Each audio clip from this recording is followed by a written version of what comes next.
ኢራይነ ጭማ ኢነ ኢራይተና ከሪያ ጋኑ ይሮ ጋከያዮ ዳላይ ዳናተታዮ ቡኪያ ኢሬ ሰሩ ኢራጊዶ ወድዳ ባዴሰ ሰሩ ባዴሰ ጊዶ ጫው ጫናው ላጋው ኢመቶፖ ቡላቻው ጫነ ወጌ ከታይ ከወይ ሰሩ ሻጮ ድሬ ሰሩ ሻጮ ጭማ አይፌ ጤሎ ሰይባይ አጫ ጊዶ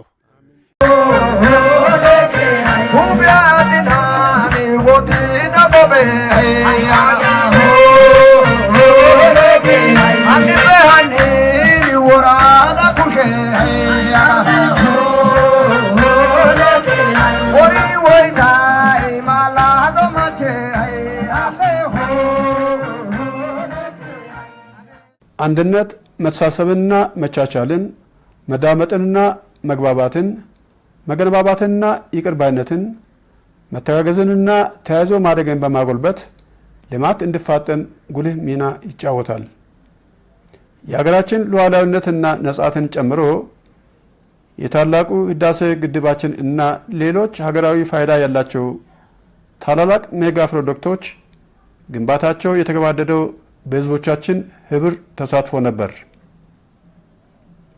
ዞናችን ክንዳችንን አስተባብረን ካለማን የህዝባችንን ህይወት በአያሌው በአዎንታ ሊቀይሩ የሚችሉ የተማረ የሰው ኃይልን ጨምሮ የቱሪስት መስህቦች፣ የኢንቨስትመንት አማራጮች፣ የማዕድን ሀብቶችና እንዲሁም በቆላማ የዞኑ አካባቢዎች ያለውን ሰፊ የእርሻ መሬት አለኝታነት እና ሌሎች በርካታ ጸጋዎች ባለቤት ነው።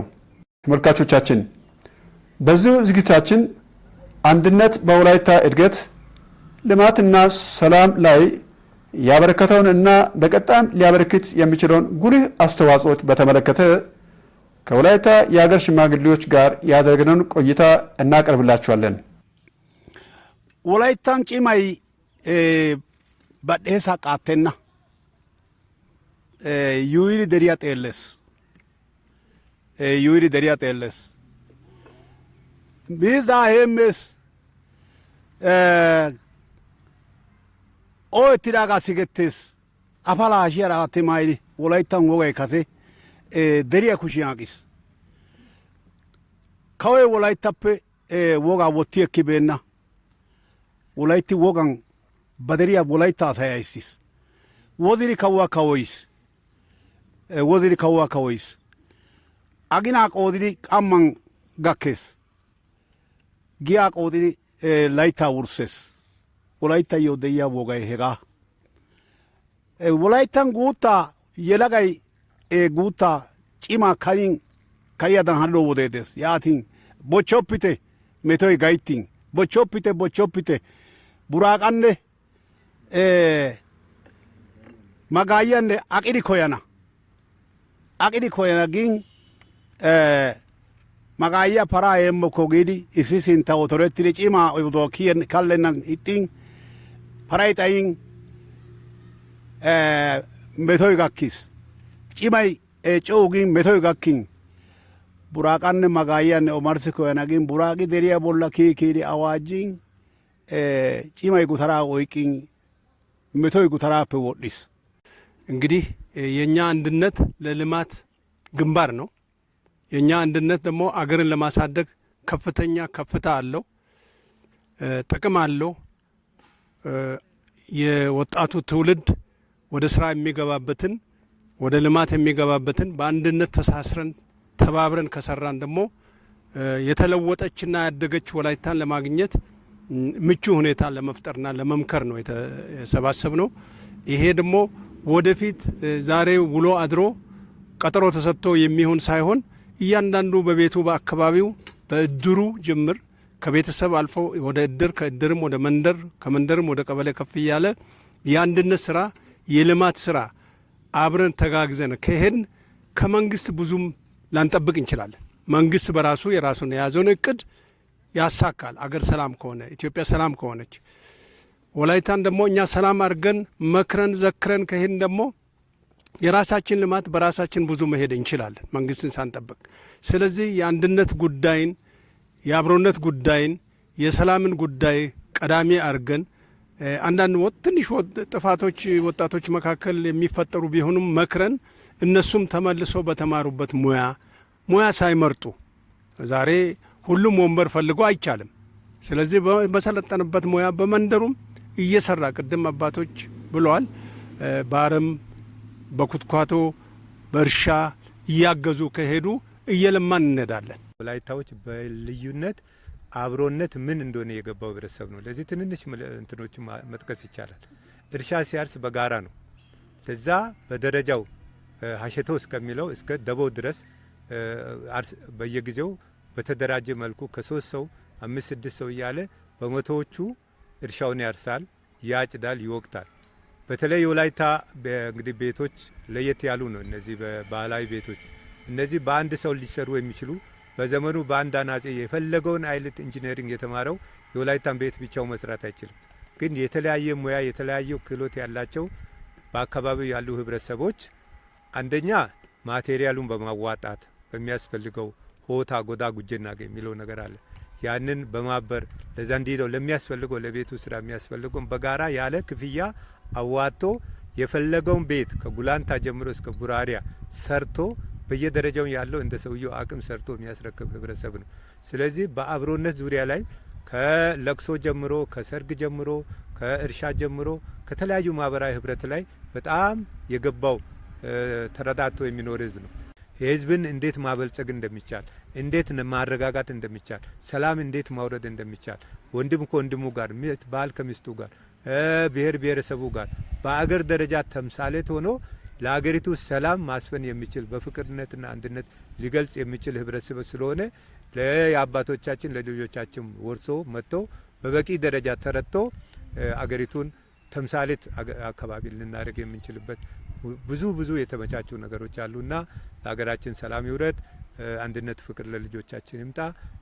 ወላጅን መስማት ደግሞ ሽማግሌ መስማት፣ ታላቅን መስማት፣ ታላቅን ማክበር ይህም የነበረን እሴት ስለሆነ ይህም በማክበር በሀገራችን ብልጽግና ማምጣት ይቻላል፣ ሰላም ማምጣት ይችላል። ተባብሮ ተሳስሮ ወደፊት መቀጠል ይቻላል። ወጣቱ ትውልድ ከአባቶች መውረስ ያለበት ነገር ምንድነው? ትልቁ ስለ ፍቅር ነው። በነገራችን ላይ በወላይታ ባህል ዘመን መለወጫ ወቅት ግፋታ ሊደርስ አካባቢ እርስ በርስ የተጣሉ ሰዎች አንድ ላይ ግፋታን አያሳልፉም። ከግፋታው በፊት ተሰባስበው በቡድን ሆነው ይቅር ተባብለው ሁሉ ነገር ጨርሰው ነው። ትንሽም ቁርሾ ካለ ማለት ነው። ግጭት ያው ያለ ነገር ነው። ምንድነው ያው ፈረንጆች የሚሉት ናቹራል ነው፣ ያለ ነገር ነው። መቼም ቢሆን የተፈጥሮ ነው፣ አይቀርም። ያ ግጭት ግን ወደ ክፉ ነገር እንዳያመራ በአባቶች ይመከራል። ዘመን መለወጫ ሲደርስ ደግሞ እርስ በርስ ተሰባስበን ያንን ግጭት የማስወገዱ ልምድ ከባህላችን ስለሆነ ይህ ባህል ተጠናክሮ መቀጠል አለበት። በነገራችን ላይ እኔ አንድ የማውቀው እንትን አሳ አስጋሪዎች ወደ አሳን ለማስገር ወደ ወንዝ ከመውረዳቸው በፊት እርስ በርስ ተሰባስበው ምንም ነገር በሆዳቸው ካለ ቁርሾ ካለ ይቅር ተባብለው ነው ወደ ወንዝ የሚገቡት። ያለዛ መረብ ይዘው ዝም ብለው እርስ በርስ ቅምት ይዘው ወደ መረብ ወደ ወንዝ ከወረዱ አንድም አሳ አይዙም፣ አያሰግሩም። ይሄ ደግሞ ትክክል እኔ በአጋጣሚ በዛም ስራ ተሰማርቼም ስለማቅ ነው የምነግራችሁና የኛም የሰው ልጅ ተፈጥሮም ቢሆን ከዚሁ ጋር ነው። አንድ ካልሆንን የትም መድረስ አንችልም። ከጥንት ጀምሮ ነው የሽማግሌዎች ስለ አንድነት ስለ ህብረተሰብ በጋራ መኖርን እያስተማሩና እያወራረሱ የመጡት። በወላይታ ስራም ስትሰራ በወላይታ ብሔር ዘንድ ስራም ስትሰራ በአብሮነት ነው። ስመገቡም በአብሮነት ነው። ስሰሩም በአብሮነት ነው። አንዳች እስከ ጦር ሜዳ ድረስ የሚደረገው ምክክሩም ራሱ በአብሮነት ነው። ያ አብሮነት ከጥንት ጀምሮ ተያይዞ የመጣ ነው ማለት ነው። ስለ ሰላም የሚሰጠው ትኩረት ለምሳሌ በሰፈር ውስጥ የሚፈጠረውን ብቻ ሳይሆን ሰው ገበያ ሄዶ ገበያውም ውስጥ የሚፈጠር ጸብ ካለም ያንን ህዝቡ ይከታተላል። ለምሳሌ በወላይታ ድሮ ሸኳ ዳነት የሚባል አለ። የቆጥ ዳኝነት ስራው ምንድነው? ገበያ መሃል ላይ ትልቅ ቆጥ ይሰራል። ያ ቆጥ በተሰራው ላይ 3 ዳኞች ቁጭ ብለው ገበያ እንዴት እንደሚቆም ይመለከታሉ። ገበያው ሰላም ከሆነ በሰላም መዋሉን እስከ ንጉሱ ድረስ ሪፖርት ይደረጋል። ጸብ ደግሞ ከተነሳ ያ በገበያ የተነሳው ጸብ ወደ ሰፈር ከመጣ ሰፈር ላይ ያለውን አንድነትን ጸጥታን ያበላሻል ተብሎ እዛው ገበያ ላይ ጣጫ የሚባል ፖሊስ አለ። ወዲያው ወደ እነዛ ወደ 3 ዳኞች ያቀርባል። እዛ ቦታ ላይ እዛ ይፈቱና እዛው ገበያ ላይ የተነሳ ጸብ በገበያ አልቆ ይመጣል እንጂ ወደ ሰፈር አይመጣም። ዳኝነት በየቦታው የምነሱ ጉዳዮችን የህዝብን አንድነትን የህዝብን ሰላማዊ ህይወትን የሚሸረሽሩ ጉዳዮችን የወላይታ ሰው እያንዳንዱ ጋር እዛው ሰፈር ላይ የምነሳውንም የሰፈር ዳኞች አሉ። እዛው ቅድም በተነገረው መሰረት ዱቡሻ የሚባል አለ። እንደገና ደግሞ ጉተራ የሚባል አለ። ንጉሥ ከጠራ ነው ወደ ገሯ ወደ መናገሻ የሚወጣው እና በዱቡሻና በጉተራ እያንዳንዱ ሰፈር የሚከሰቱ ጉዳዮች ላይ በዓልም የሚከበር ከሆነ በዓላትም የሚከበር ከሆነ ስለዛ ጉዳይ ስለ ሰላም የሚወያዩበት ጊዜ ስለ በዓል አከባበር የሚወያዩበት ዱቡሻና ጉተራ አለ። ያ የሚወያየው ቅድሚያ የሚሰጠው ምንድነው? ስለ ሰላምና ስለ አንድነት ነው።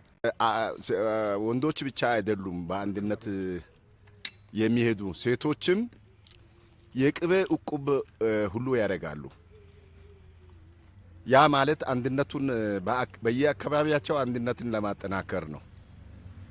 ያ ብቻም ሳይሆን ልጃገረድ በሚሆኑበት ጊዜ አቅላላ በአካባቢ ያሉ ልጆች ሎሚ ይዘው ይመጣሉ። ይሄ የአንድነት መገለጫ ነው። ወጣቶች በግፋታ ጊዜ ወደ ወንዝ ወርደው ጉሊያ ለሚባለው እንጨት ቆርጠው ይዘው ይመጣሉ፣ እየዘፈኑ እየጨፈሩ። ይሄ የአንድነት መገለጫ ነው። ከጥቂት ጊዜ ወዲህ አንድነቱ እየቀረ እየተሸረሸረ ነው የመጣው። ወላይታ እንደ ሌላው ኢትዮጵያ ብሔር ብሔረሰብ የራሱን አንድነት ጠብቆ የቆየ ህዝብ መሆኑ ዛሬ አይደለም። አብሮ በጋራ መኖር ከጀመረበት ጊዜ ጀምሮ እስከ ዛሬ ድረስ አንድነቱን አክብሮ ጠንካራ አንድነት ላይ ተመስርቶ የመጣውን የጠላት ወረራ ሁሉ ተቋቁሞ እስከ ዛሬ የቆየ ህዝብ መሆኑ ታሪክ ይመሰክራል። ይህ በዚህ እንዳለ ግን አሁን ይሄ አንድነትን የሚያስፈልግበት ለቀጣዩ ትውልድ ምን አይነት አንድነት ነው ማስተላለፍ አለብን፣ ከኛ ትውልዱ ምን ይማራል ለምለው ጉዳይ ድሮ አባቶች ቁጭ ብሎ ይመክራሉ። ማታ ማታ 4 እና 5 ሆኖ በአንድ በትልቅ ሰው ደጃፍ ላይ ቁጭ ብሎ ውይይት ያደርጋሉ። ማታ ልጆች ቁጭ ብሎ ደግሞ ከአባቶች ይሰማሉ። ስለ አንድነት፣ ስለ ህብረት፣ ስለ አብሮነት ይወያያሉ። በአካባቢው ያለው የጸጥታ ችግርም ካለ ተወያይቶ ይፈታሉ። የቤተሰብ ችግር ከተከሰተ በቤተሰብ ያሉ ታላላቆች ወይም አባቶች ተወያይቶ ወዲያውኑ ችግሩን እዛው ይፈታሉ። ከዛ በኋላ ቤተሰብ አንድ ይሆናል። በሰፈር የሚፈጠር ችግርም ካለ በሰፈር ያሉ ሽማግሌዎች፣ አረጋውያን፣ አዛውንቶች ተቀምጦ ቁጭ ብሎ ተወያይቶ ወዲያው ችግሩን ይፈታሉ። ወደ መንግስት መዋቅር ወደ ፍትህ መዋቅር ሳይሄድ ህዝቡ በሰላም የኖርበት ረጅም ጊዜ ነው ያለው። ይህ ብቻ አይደለም። ወላይታ ሁለተኛ ክፍለ ጊዜ አለው። ሁለተኛ ክፍለ ጊዜ ከዛሬ 100 ዓመት በፊት ጀምሮ ወንጌልን የተቀበለ አካባቢ ነው። ወንጌል የሰላም ወንጌል ስለሆነ ይህንን ወንጌል ለሌላውም ያሰራጨ አንድነትን ሲሰብክ የቆየ ሰላምን ሲሰብክ የቆየ እድገትን ሲሰብክ የቆየ ለልጆቻችን ለእኛም ድረስ እስከ ልጆቻችን ያስተላለፉ ትላልቅ አባቶች የነበሩበት ምድር ነው። በዚህን ጊዜስ ቤተክርስቲያን ውስጥ የእርቅ ሽማግሌ አለ። የሀገር ሽማግሌው ለብቻ ስራ ይሰራል። ቤተክርስቲያን ደግሞ በራሱ መዋቅርም ይህን የእርቅ ጉዳይ የሰላም ጉዳይን የአንድነት ጉዳይን እየሰበከች ቆይታለች። ያ ውጤት እስከ ዛሬ መጥቷል። ነገር ግን ከተወሰነ ጊዜ ስፔሻሊ ከደርግ ስርዓት ወዲህ ጀምሮ ለሽማግሌዎች የተሰጠው ቦታ፣ ለአባቶች የተሰጠው ቦታ፣ ለታላላቆች የተሰጠው ቦታ እየቀነሰ ከመምጣቱ የተነሳ አንድነታችን የተሸረሸረበት ሁኔታ አለ። ወዳላይ ጭማ ቦንቼስ ጭማይ ወዳላ ቦንቼስ ጉተራን ቦንቾይ ኑዮ ካሴደስ ሃይ ያጌ ካሴሳppe de'iya woga lo'o kaallisi kawoykka nuna xoossi kawuwakka anjo gutaraa hagaa anjo zuppe dambe gido dafin duuxxoppo mentiin me'oppo gussiin gukkoppo saro gido የሀገር አንድነትም ጠንካራ ይሆናል። የወላይታ ልማትም ጠንካራ ይሆናል። የሰላሙ ጉዳይም ጠንካራ ይሆናል። ስለዚህ አባቶች የሰጡን ምክር ልጆቻችን እንዲሰሙ፣ የመንግስት መሪዎችም እንዲሰሙ የአካባቢ የዞንም የወረዳም በየደረጃው የቀበሌም በየቦታው ያለው ህዝብ ሰምቶ በጋራ አንድነት እንዲነሳ አደራ ለማለት ነው። አንድነት ለአካባቢያችን አስፈላጊ ነው። ለወጣቱም፣ ለሴቱም፣ ለአባቶችም፣ ለወጣቶችም አንድነት አስፈላጊ መሆኑን ለመግለጽ ይወዳለሁ። አባቶችም ዝም ብለው የማይሆን ነገር በዛ አእምሮ ውስጥ መትከል ሳይሆን ንጹሑን ነገር ጠቃሚውን ነገር ቀደም ሲል የነበረው ተያይዞ የመጣው የሚያሻግረው ባህል የትኛው ነው፣ ለወጣቱም ጠቃሚ የሚሆነው ለሴቱም ጠቃሚ የሚሆነው የቱ ነው የሚለውን በትክክል የማሸጋገር ጉዳይ ከማን ይጠበቃል? ከአባቶች ይጠበቃል። እንዲሁም ዛሬ ደግሞ የአመራር ቁልፍ ቦታን ይዞ ከሚመሩት ይጠበቃል። ኃላፊነት ካለባቸው ከሁሉም ይጠበቃል። ስለዚህ ወጣቱ ደግሞ አሁን በምንመለከትበት ጊዜ ስለ ራሱ አካባቢ፣ ስለ ራሱ ማንነት፣ ስለ ራሱ እድገት ብዙ ለውጥ ለማየት ትልቅ ጉጉት ያለው ነው። ስለዚህ ይህንን የተነሳሳውን ጉጉት ያለውን በአግባቡ መልእክቱን ብናስተላልፍ ይሄ ደግሞ ወጣት ለሀገሪቱ ጠቃሚ የሚሆነው ለአካባቢ እድገት፣ ለሀገሪቱ ሰላም ትልቁን ነገር ይረከባል። አንድ አባባል አለ። ሰውየው ማሽላ ዘርቶ ነበር። ማሽላ ዘርቶ ወፍ ይጠብቃል። ወፍ ስጠብቅ አንድ እርግብ በራ መታ ማሽላ ላይ ቁጭ ብላ እስክትጠብቅ ድረስ ትበላለች። ሰውየው በእጁ ወንጭፍ ይዞ አይነካትም፣ ያያል። ከዚያ በልታ ቀጠገበች በኋላ ዛፍ ላይ ትወጣና ዚካ ዚካ ዚካ እያለች ትዘምራለች። ሰውየው አይቶ ወይኔ እቺ እኮ ወፍ እንዲህ ጥሬውን በልታ እንዲህ የምትደሰት እንዲህ የምትዝናና እኔ ቤት አስፈጭቼ ይህንን ማሽላ ቅቤ ጨምሬ በደንብ መግባት ምን ትሆን ነበር አለ።